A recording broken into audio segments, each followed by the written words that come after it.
Bonsoir, bienvenue, merci de regarder Face à Face. Bonsoir Manuela Amable-Potiron. Bonsoir. Comment allez-vous? Ça va, merci. Vous êtes une habituée de cette émission? Un peu trop.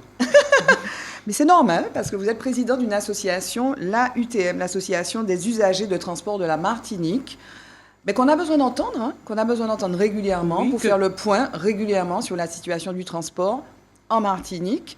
À la tête de cette association, quel bilan vous tirez des derniers mois? Alors, on sort d'une période où il y a eu une grosse grève, enfin en tout cas l'arrêt d'activité sur le centre. Avant, vous étiez venu nous parler de ce qui se passait sur les navettes maritimes. Quel bilan, Manuela Amable-Potiron, comme présidente de l'AUTM, vous tirez des derniers mois? Là, on est à 10 mois du début de l'année. Enfin, il nous reste 2 mois pour finir 2025. Mais le bilan, il n'est pas glorieux, hein. Donc, avec toutes les grèves qu'il y a eu. Donc, merci de nous avoir invités. Mais l'association dit qu'elle n'est pas assez entendue par tous ceux qui s'occupent du transport, par nos élus. Je veux dire qu'on devrait Et un congrès, par exemple, on vous a pas invité au congrès? Non. Et pourtant, ils connaissent, ils me connaissent, ils connaissent nos adresses, nos téléphones, mais personne ne nous a contactés. C'est un petit peu dommage.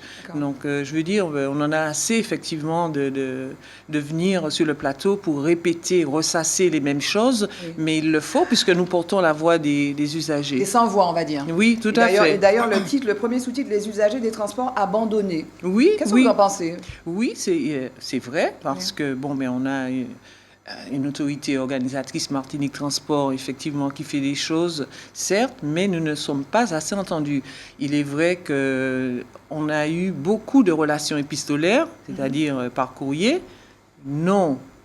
Je veux dire, sans avoir eu de réunion, même de réponse.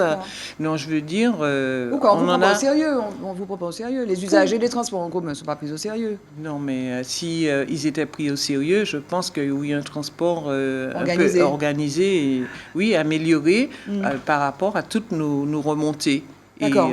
Parce que, on va le dire, donc il y a eu un problème sur le centre, le territoire de la CACEM. Il y a eu des dizaines de lignes qui étaient à l'arrêt pendant 3 semaines, donc pénalisant, quelles que soient les raisons, en fait, les raisons qui sont liées d'ailleurs à l'organisation peut-être du transport. Et en fait, j'ai souhaité refaire le bilan avec vous parce qu'il y a cette iconographie très intéressante qui est parue à l'initiative de Contact Entreprise, qui a fait le compte des jours perturbés sur une période une période de 258 jours.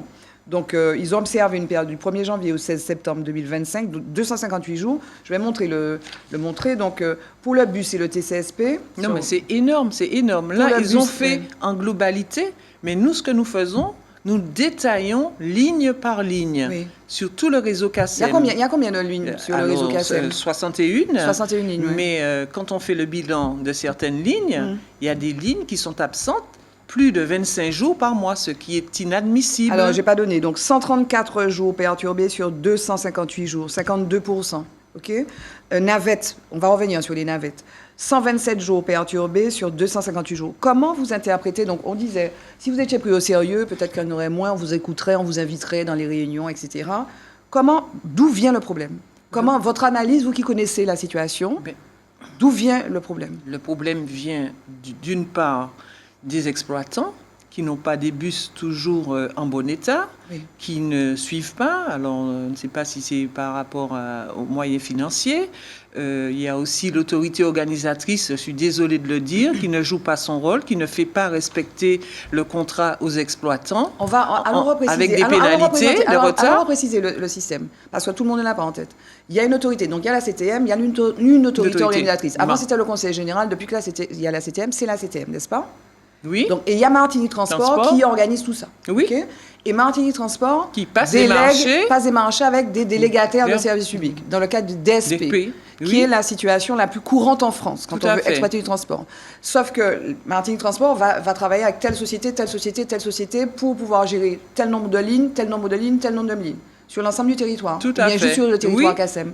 Non, sur toute la Martinique. Et vous dites là, il faut contrôler les délégataires, en fait. Oui, tout à fait. Il y a une régie qui doit s'occuper de tout cela. Bon, mais elle ne le fait pas. Parce que nous tenons effectivement, vous savez très bien qu'on a les chiffres des lignes absentes sur le réseau CACEM. Il y a des lignes absentes. Oui, alors donc ça c'est vérifiable parce que nous faisons des captures d'écran tous les jours.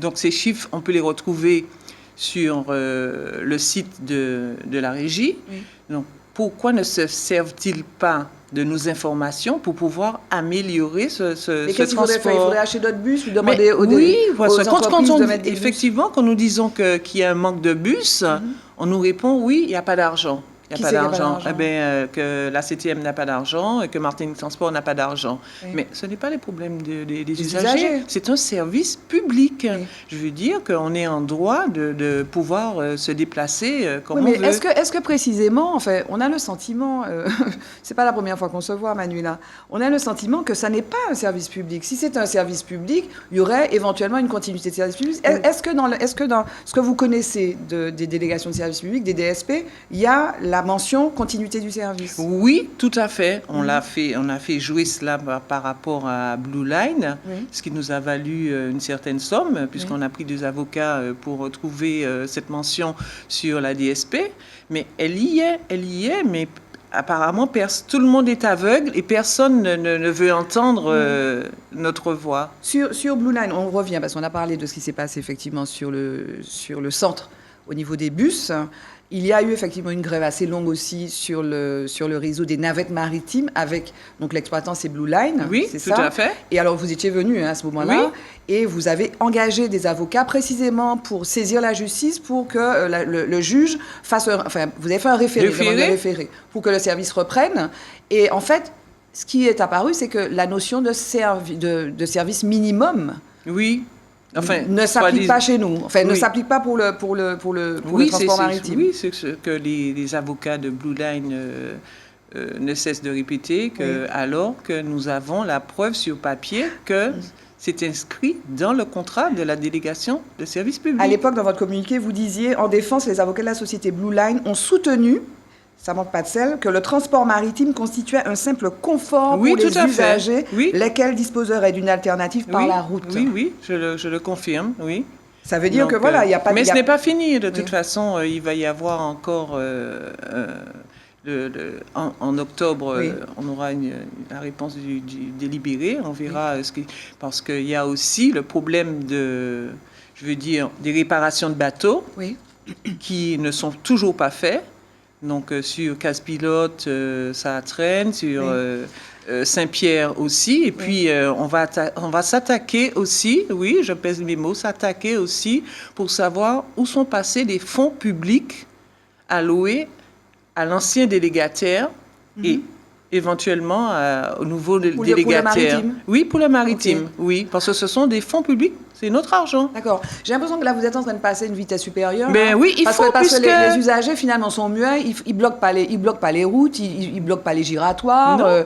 Et donc là, vous êtes passé en mode judiciaire, c'est ça? Oui, tout à fait. Mais il le faut. Néanmoins, il y a quand même un problème structurel. C'est que quand on va chercher la loi qui encadre un petit peu ces histoires de continuité de service, éventuellement service minimum, la loi du 21 août 2007 sur le dialogue social et la continuité du service public dans les transports terrestres réguliers de voyageurs, je reviens un petit peu sur la grève dans le centre, il n'y a pas de service minimum à proprement parler. Où est-ce qu'on peut... Mais dans la délégation, dans l'article 10 de mémoire, il y a cette partie qui est prévue. Mais qui n'est pas appliquée. Alors, elle n'est pas appliquée. Pourquoi? On ne sait pas. On aimerait savoir pourquoi. Donc, on va s'attaquer à ça pour savoir pourquoi ce n'est pas appliqué. Et c'est bien pour ça que nous avons pris des avocats pour passer à la vitesse supérieure. Mais est-ce que je vous ai déjà posé cette question en d'autres occasions, mais je vous la repose. Alors, et moi, je pensais d'ailleurs que c'était 214 000 véhicules. Non, il y a 256 000 véhicules, d'après le dernier rapport que j'ai là de l'IDOM. Oui, mais il y en a trop. 256 000 véhicules qui fonctionnent. L'écosystème lié à la voiture fait vivre trop de gens. Ça ne va jamais se régler, Manuela. Mais non, mais justement, c'est à croire que ça participe à une économie. Une économie, tout le monde, mais j'avais oui, dit, tout le monde mange, tout le monde a intérêt à ce que finalement le service public de transport de passagers... Oui, mais ça c'est l'hypocrisie aussi, parce qu'on n'arrête pas de dire oui, il y a un embouteillage, il y a pollution, mais oui, mais si on avait un transport correct, il y aurait pas... Et puis il faudra aussi que les Martiniquais apprennent à laisser aussi leur véhicule, qu'ils pratiquent le covoiturage comme on le fait ailleurs. Ailleurs. Et d'ailleurs, je précise que moi, j'ai découvert une association, d'ailleurs, un regroupement de femmes. Oui, tout à fait. Il y a des groupes qui se sont créés. Les femmes s'organisent, notamment sur WhatsApp, pour sécuriser, d'ailleurs, le covoiturage. Oui, ça, c'est une bonne chose. Mais on aimerait bien qu'il y ait des aires de covoiturage aussi. Oui. Bon, mais ça va être difficile parce qu'on demande des aires pour les vélos, des aires pour le covoiturage. Mais, oui, des mobilités douces. Et oui, puis tout à fait. C'est la semaine dernière, nous étions en pleine semaine de mobilité. Oui. Qu'est-ce qui a été prévu? Est-ce que les sociétés, les entreprises ont mis en place quelque chose vis-à-vis de leurs employés? Non, j'ai pas entendu. Les prochaines étapes pour vous, Manuela Mapottiron, donc avec l'Association des usagers du transport de la Martinique, c'est quoi? Alors, on aimerait bien rencontrer de nouveau le président de Martinique Transport, M. René Courail, sa directrice, Mme Lebel aussi, parce que lors de la précédente réunion, nous avons abordé quand même 11 points, mais ce n'est pas suffisant. Et puis là, on va s'attaquer vraiment à savoir qu'est-ce qui va changer et qu'est-ce qui va être fait réellement, parce que c'est bien beau sur papier, mais en réalité, on aimerait que les choses se passent autrement. J'ai l'impression qu'on va se revoir, Manuela Mapottiron. Tant qu'il y aura des bus défaillants, oui, parce qu'il va y avoir une continuité de la DSP. C'est quand? Alors, sous peu, là. Donc, on se reverra. Très bien, merci beaucoup. Je vous en prie d'avoir accepté notre invitation. Merci. C'est moi. Merci à vous de nous avoir suivis. Je vous retrouve pour un prochain Face à Face sur ATV. Bye bye, à bientôt.